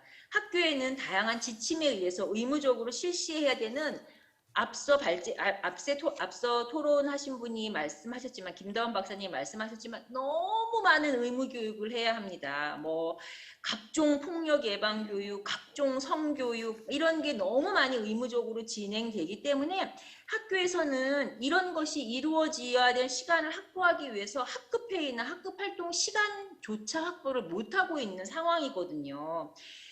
그래서 이게 꼭 옳다는 건 아니지만 어쨌든 긴급하게 해야 되는 부분이 있으면 법 개정에 앞서서 이렇게 중대한 사안인 기후위기에 대한 의무교육 시간 확보 이런 부분들도 시급하게 할 수 있겠다. 그런 조치들이 병행돼야 되지 않을까라는 생각을 가져봅니다. 그리고 또 말씀드리고 싶은 건 교사교육에 관련된 건데요. 교사교육 굉장히 중요합니다.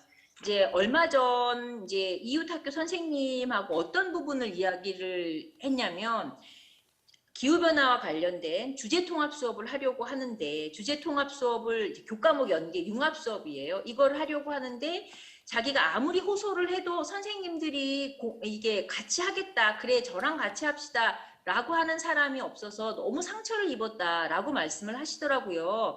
근데 이건 비단 그 학교만의 문제가 아닙니다. 제가 고등학교에 있기 때문에 더 그런지도 모르겠지만 저만 해도 주제통합 수업을 매년 기후변화와 관련된 주제통합 수업을 하지만 매번 할 때마다 이 말을 꺼내는 제가 되게 송구스럽고 죄송하고 이런 마음이 들거든요. 그러니까 이게 학교 현실인데 그렇다고 해서 이런 모습을 보여주는 단지 학교의 교사들만의 문제일까? 그건 저는 아니라고 생각을 합니다. 오늘날 이 교사들도 어디를 살고 있냐면 오늘날 현재 대한민국을 살고 있거든요.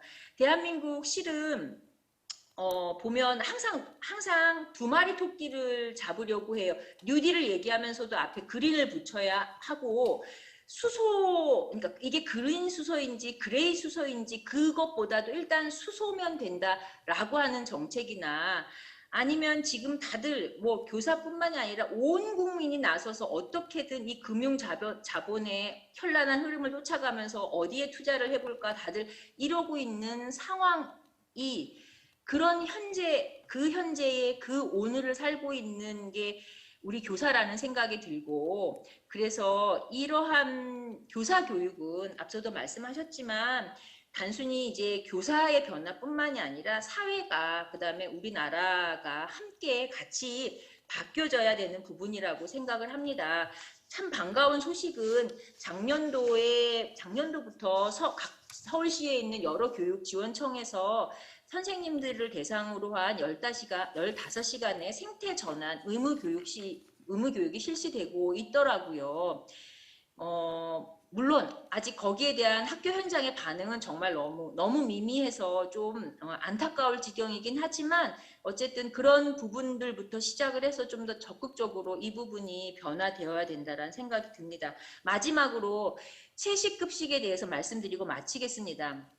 다들 아시다시피 학교에서 할 수 있는 가장 위력적인 탄소 저감 활동은 채식급식입니다. 바로 채식급식이죠. 그래서 작년에 채식급식을 시행하겠다라고 하는 뉴스 보도를 듣고 제가 관련 부서를 물어서 전화를 했을 때 저한테 들어온 답변은 그게 이렇게 쉽게 이루어지는 게 아니라는 매우 불친절하고 퉁명스러운 답변을 제가 받았어요. 그리고 1년 뒤 4월 9일자로 학교에 2021 SOS 느낌표 그린급식 활성화 기본계획이라는 게 도착을 했더라고요. 근데 이 공문도 제가 여러 번 수차례 읽었지만 참 불친절하긴 마찬가지였습니다. 일단 1차적으로 언제 어떻게 시행할 건지에 대한 부분들도 없고 거기 그 공문 안에도 스마트자가 붙더라고. 뭐가 연계한 그런 진로 교육 이렇게 얘기를 하면서요.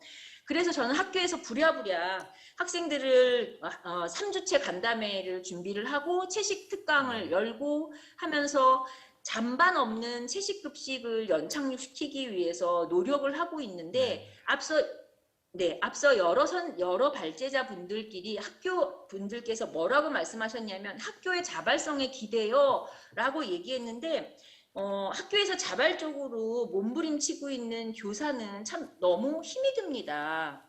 예, 그래서 자발성에만 제발 기대지 않아 주셨으면 감사합니다. 네. 네, 고맙습니다.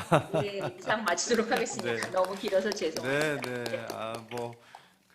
오늘 특별하게 특강을 청해 듣는 그런 느낌이었습니다. 여러 말씀을 주셨고요. 제가 따로 정리하지는 않겠습니다. 어쨌든 교사 학생을 대상으로 하는 이 기후 위기에 대한 교육을 좀 의무화해야 되겠다. 또 용어 문제도 언급을 하셨고요.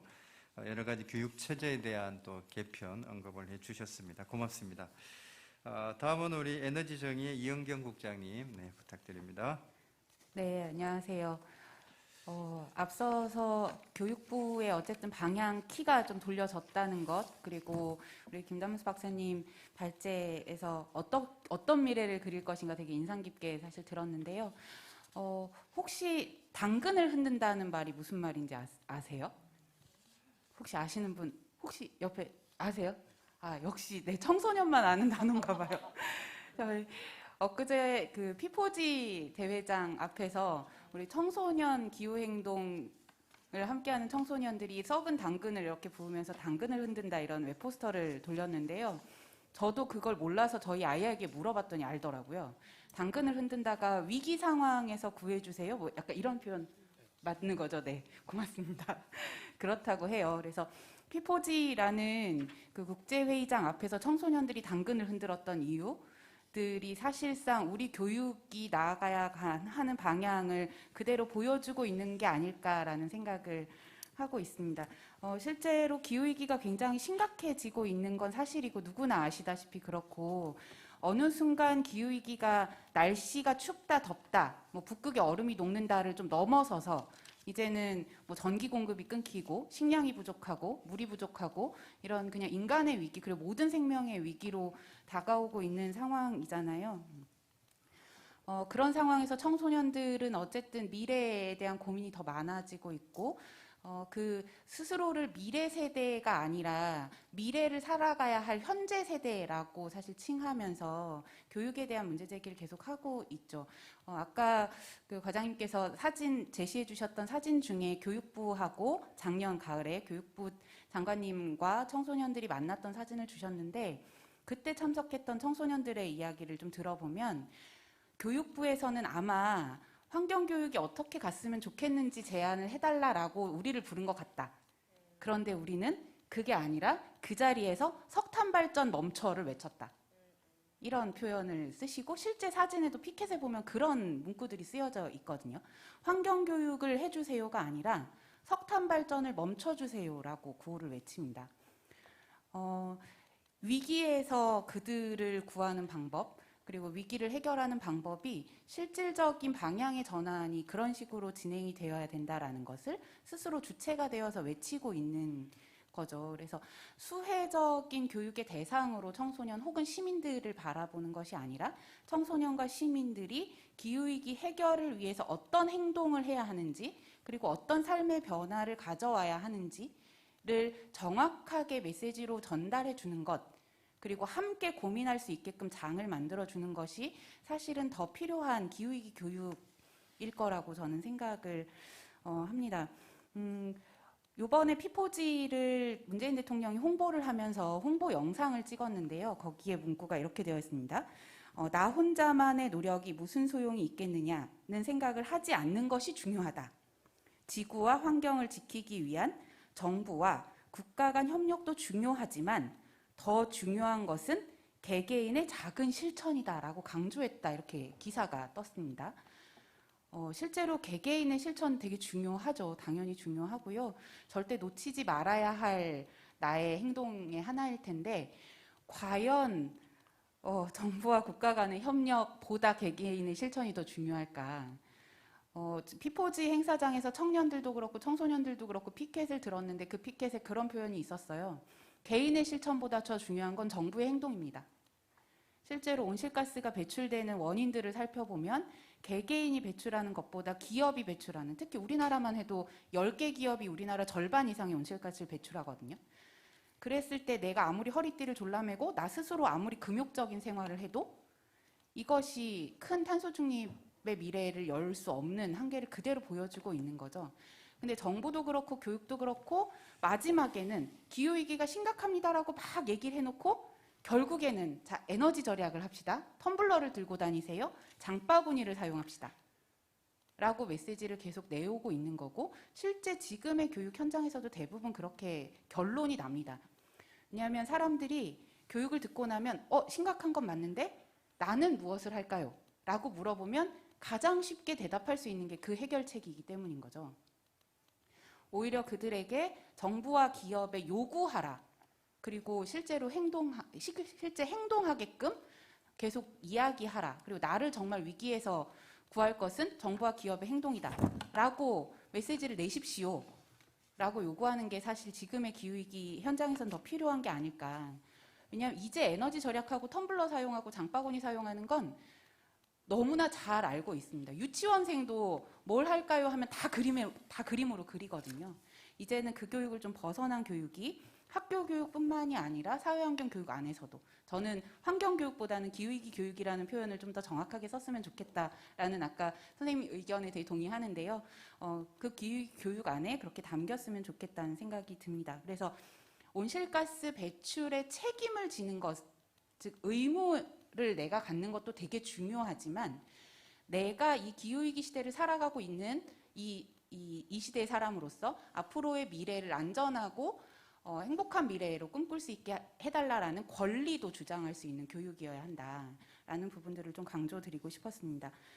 실제로 기후위기에 아까 전도사라고 아까 부르셨던 그 그레타 툰베리가 최근에 무슨 표현을 쓰냐면 지금의 체계는 잘못 돌아가고 있는 것이 아니라 본디 부정의하게끔 만들어졌습니다.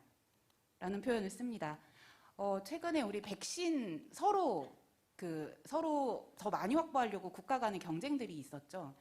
기후위기를 해결하기 위한 혹은 기후위기에 남은 시간을 우리가 계산할 때 탄소 예산이라는 개념을 쓰고 얼마만큼의 더 탄소를 지금 배출할 수 있는가의 개념을 쓰는데 지금 국가들이 스스로 이 탄소 예산을 우리나라가 얼마나 더 확보할까를 경쟁하는 것이 아니라 진짜로 더 많이 기후위기로 인해서 피해를 입고 있고 그것으로 인해서 더 많은 아픔을 겪고 있는 사람들이 어떻게 정의롭게 전환할 수 있는가에 대한 고민들을 해야 되는 거죠. 이제 경쟁이 아닌 아까 김남수 박사님 발제문에도 되게 우려스럽다 이런 표현들이 있었는데요. 경쟁이 아닌 공정 그리고 정의로운 전환들을 이루어가는 것 그리고 그 정의에 입각한 세계 시민 교육들이 함께 진행이 되었으면 라는 말씀도 함께 드리고 싶습니다. 마지막으로 짧게 하나만 드리면 아까 탄소중립학교, 탄소중립 거점학, 중점학교 이렇게 말씀을 드렸는데 저는 탄소중립학교라는 것은 크게 세 가지의 미션이 있다고 생각합니다. 하나는 이런 방향의 교육이 추가가 돼야 되고 교육은 학생을 비롯한 교사 그리고 교직원 그리고 같이 엮여져 있는 학부모들과 함께하는 교육이어야 된다고 생각을 하고요. 그런 교육의 방향과 또 하나는 학교가 그 마을의 거점으로서 공동체의 거점으로서의 역할들을 해나가야 된다는 것 물론 정책에서 좀 담아주셔서 되게 반갑게 봤습니다. 마지막으로는 학교도 그렇고 교육기관도 스스로 온실가스 배출 주체라는 것을 잊지 않았으면 좋겠습니다. 그 주리자가 아까 이제 김초롱 선생님 채식에 대한 말씀을 하셨지만 채식도 그렇고 실제 건물, 뭐 도시 같은 경우 혹은 학교에서 배출하는 건물 분야가 제일 많거든요. 그 건물을 어떻게 바꿀 것인가가 교육부를 비롯한 환경부, 국토부, 산업부, 뭐 기재부 뭐 이런 부서들의 다 협력을 통해서 그 학교의 실제 온실가스 실질적인 감축이 일어날 수 있는 교육의 현장으로 좀 바뀌어 갔으면 좋겠다는 말씀까지 제언으로 드리고 싶었습니다. 이상 마치겠습니다. 네, 고맙습니다. 여전히 여러 말씀을 주셨고요. 저도 따로 정리하지 않겠습니다. 끝으로 우리 그 양천고등학교의 이성현 학생이 이 자리에 있습니다. 네, 부탁드립니다. 네, 안녕하십니까. 저는 양천고등학교 2학년 이성현 학생이라고 합니다. 지금 마지막이라 그런지 아까 청심환을 먹었는데도 굉장히 긴장이 되네요. 일단 제가 어떤 내용을 가지고 왔는지부터 간략하게 설명을 해드리려고 하는데요. 일단 저에 대한 소개, 그리고 청소년들의 기후행동, 세 번째 보시면 학생들의 환경교육에 대한 인식이라고 되어 있는데 이거를 학교 친구들의 환경에 대한 생각으로 정정했음을 알려드리고요. 또 네 번째에도 학생들이 바라는 환경교육을 내가 바라는 환경교육으로 정정했습니다. 또 효과적인 환경교육을 위한 방안과 미래 세대를 살아갈 사람으로서 미래 지구의 모습을 예측하면서 마무리를 한번 해보려고 합니다.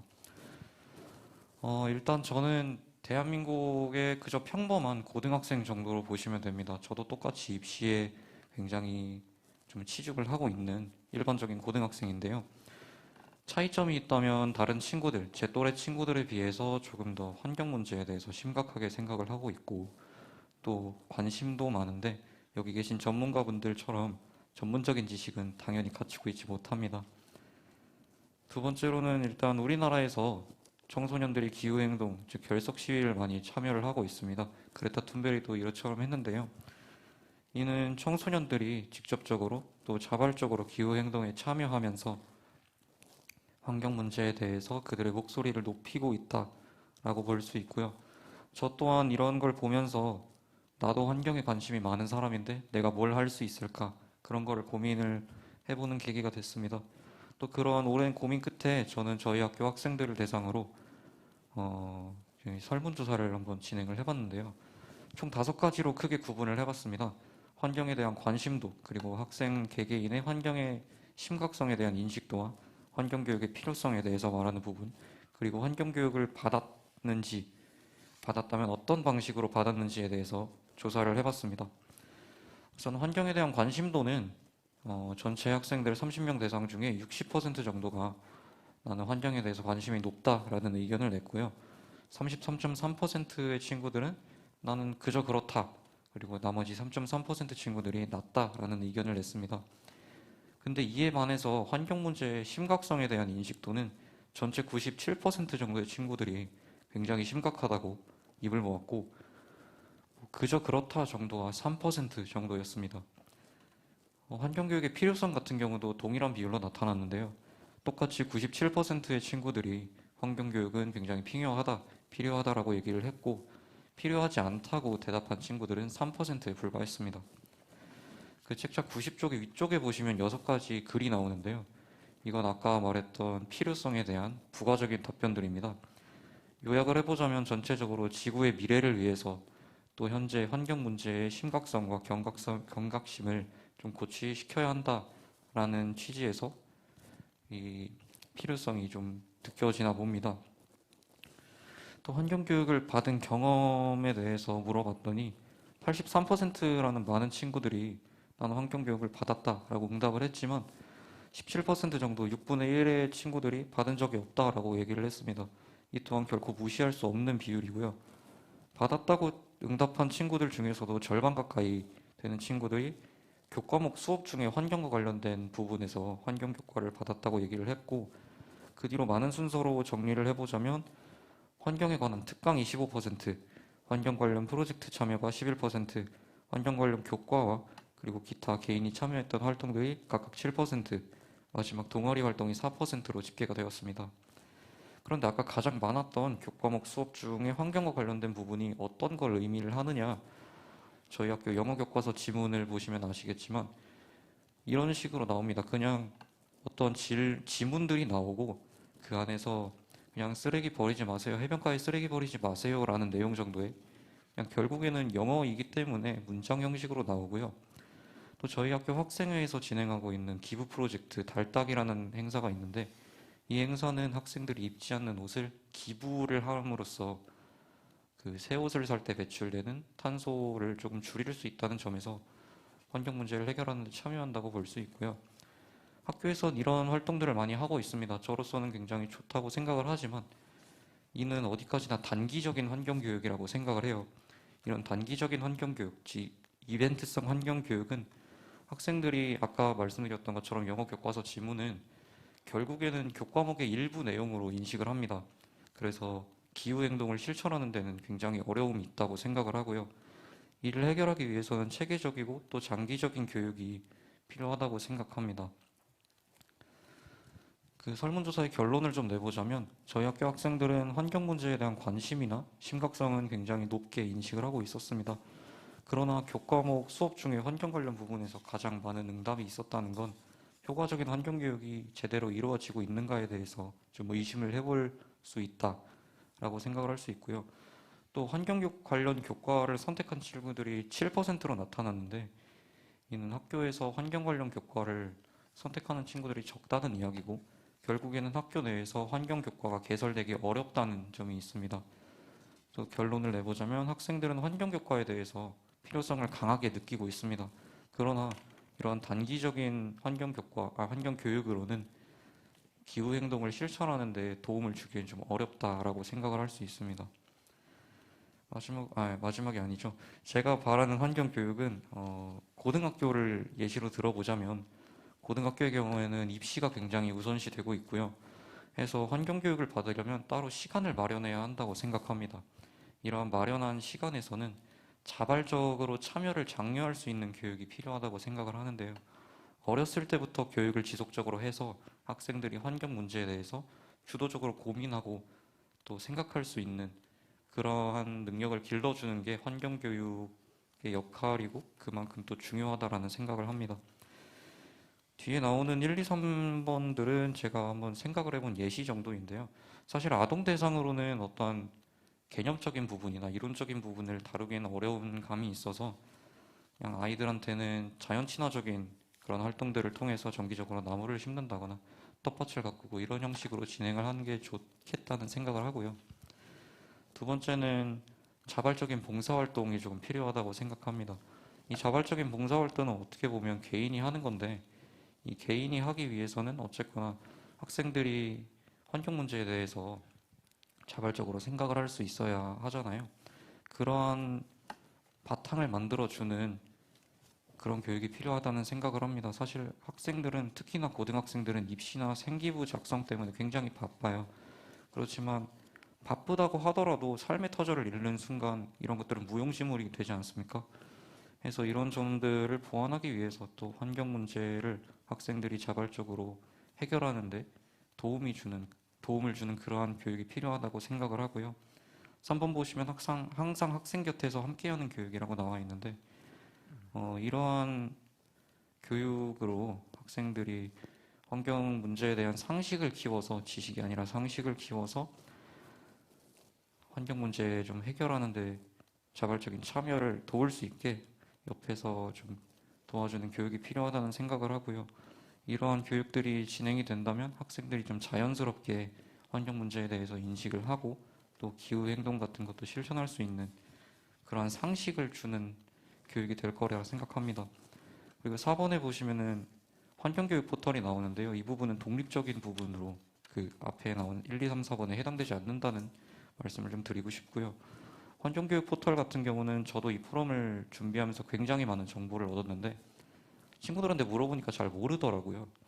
이런 좀 포털이 조금 더 대중화되고 활성화되었으면 하는 바람이 있습니다. 만약에 그렇게 된다면 뭐 이거는 학교에서도 많이 사용을 하게 된다면 학생들도 많이 알게 되겠지만 학생들뿐만 아니라 일반 시민들도 참고를 할 수 있는 부분이다 보니 학생들만 기후행동을 실천하는 게 아니라 일반 시민들도 기후행동 실천하는 데 굉장히 큰 도움이 되리라 생각합니다. 또 효과적인 환경교육을 위해서는 지속적으로 교육이 이루어져야 하고 그런 교육은 지식이 아닌 상식을 좀 채워주는 그런 교육이 돼야 된다고 생각을 합니다. 아동기부터 지속적으로 환경교육을 해서 이론과 실천이 동시에 좀 병행이 가능한 그런 교육이 됐으면 하는 바람이 있고요. 마지막으로 미래 세대를 살아갈 사람으로서 예측을 해보면서 마무리하겠습니다. 탄소 예산을 우리가 지금 제가 알기로는 약 10년 동안 420기가톤 정도를 배출할 수 있다고 하는데 그걸 전부 다 소진하게 되면 우리가 1.5도씨 아래로 묶어두려는 그 계획이 완전히 무너질 거고 결국엔 2도씨 넘게 올라가면서 굉장히 많은 생물들이 삶의 터전을 잃게 될 겁니다. 그렇게 되면 코로나19처럼 이러한 전염병들이 훨씬 더 많이 나올 테고 그 심각성도 굉장히 커질 거라고 생각합니다.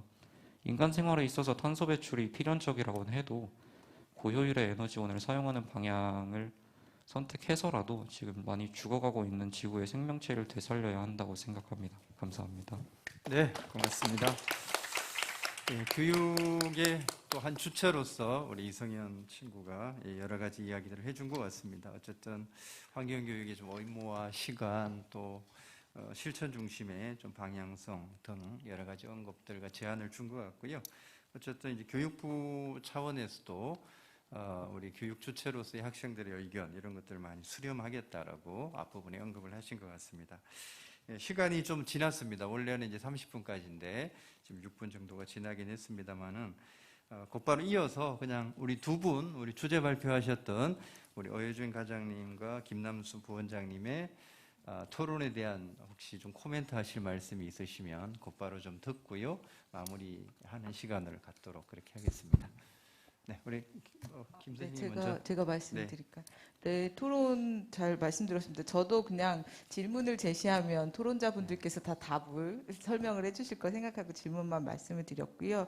특별히 학교 영역에 관한 얘기를 하진 않았는데 다들 학교 환경교육 얘기를 해주셔서 저도 상당히 잘 배웠습니다. 우리 멀리서 그 토론해주신 김추령 선생님의 그 현장에서 절절 이렇게 나오는 얘기도 너무너무 잘 들었습니다. 예, 저는 뭐 그 문제 제기하신 분들이나 지적해 주신 부분들은 다 이제 메모를 해서 필요한 공부들을 좀 하려고 생각을 하고 있고요. 그 채식 선택제와 관련해 가지고 저는 좀 다른 생각을 해봤는데 그 채식 학생들은 그 급식에 고기가 없으면 그걸 밥을 아니라고 생각하는 학생들도 좀 있잖아요. 그런데 갑자기 학교에서 채식 선택제를 하니까 굉장히 이제 반발이 많고 학교 가는 유일한 낙이 급식인데 그걸 갑자기 하니까 너무 힘들었는가 봐요. 그래서 우리가 어떤 위기나 뭐 사회적인 문제라는 게 굉장히 시급하지만 그거를 행해야 되는 사람들을 같이 설득하고 아까 김춘호 선생님께서는 간담회도 하고 학생들 모임을 하셨다고 했잖아요. 그래서 그런 식의 그 교육적 기회들을 계속 만드는 게 매우 중요하지 않을까라는 생각이 들었고요. 그게 이제 사회 환경 교육이 됐든 학교 환경 교육이 됐든 혹은 국가 전체의 기후 정책에 해당하든 시민이나 학생들을 정책 수혜 대상으로 삼지 않는 것. 그래서 참여의 주체로 계속해서 나오게 하는 것은 결과적으로는 우리가 그 OECD 2030 비전에서도 얘기한 것처럼 모든 시민들이 능동적 주체로 만들기 위해서 되게 중요한 관점이지 않을까라는 생각이 좀 들었습니다. 그래서 환경교육을 위해서 우리 그 학생께서 말씀해 주신 것처럼 그냥 그 뭐 영어 시간 지문 정도뿐만이 아니라 환경 교육 또는 기후 활동을 할 수 있는 시간을 충분히 확보하는 것. 그 이름이 무엇이 됐든 그 시간을 확보해서 그 능동적이고 자율적인 활동들을 충분히 할 수 있도록 마련해 주는 것이 진짜 중요하지 않을까 이런 생각을 해 봤습니다. 네. 오늘 예. 네, 고맙습니다. 다음 우리 어여준 과장님.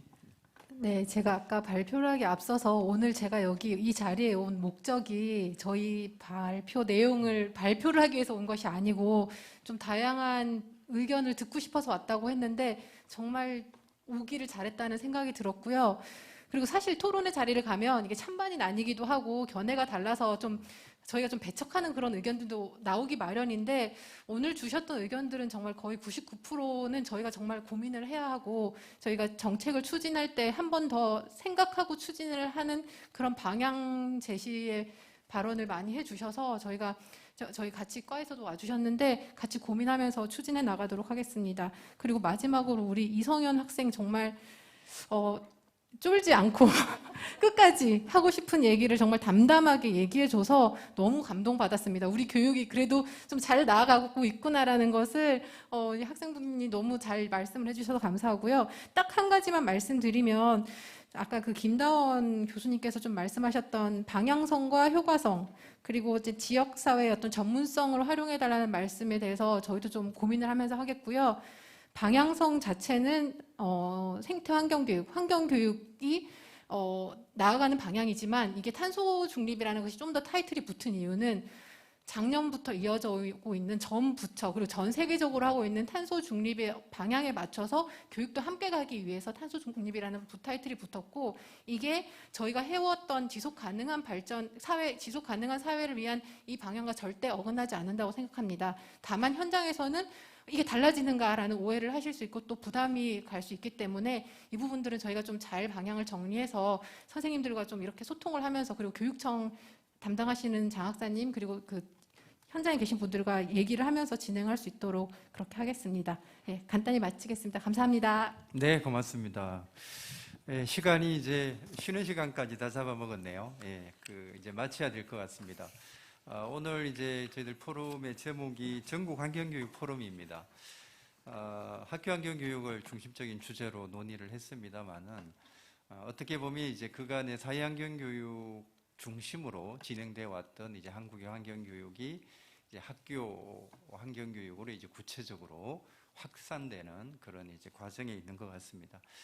어쨌든 지역사회에 대한 언급도 여러분들이 언급을 하셨고 특히 학교 환경교육은 이 교육 과정, 교과 과정 전반에 대한 새로운 좀 체제의 개편이 필요하다 이런 언급들도 주신 것 같습니다. 더불어서 학교에는 다양한 교육 주체들이 또 상존하고 있고요. 그 교육 주체들과의 수기 과정들이 중요하고 또 그런 과정들을 충분히 반영하시겠다는 교육부의 언급도 있었습니다. 어쨌든 학교가 지역사회에 존재하고 있고 지역사회와 함께 호흡하면서 여러 가지 우리가 당면하고 있는 환경위기를 극복하는 데 중심적인 거점이 되었으면 한다라는 바람을 말씀을 드리면서 오늘 포럼은 이것으로 전체 마치도록 하고요. 아마 방송 보시는 분들이 좌장이 누군가 되게 궁금하셨을 것 같아요. 자기소개도 없이 계속 떠들고 있어서요. 네, 저는 충남 천안에 있는 광덕산 환경교육센터의 센터장으로 있고요. 차수철이라고 합니다. 오늘 함께해 주신 여러분들 고맙습니다. 함께 방송을 봐주신 모든 교육가족분들에게도 감사하다는 말씀 드리겠습니다. 고맙습니다.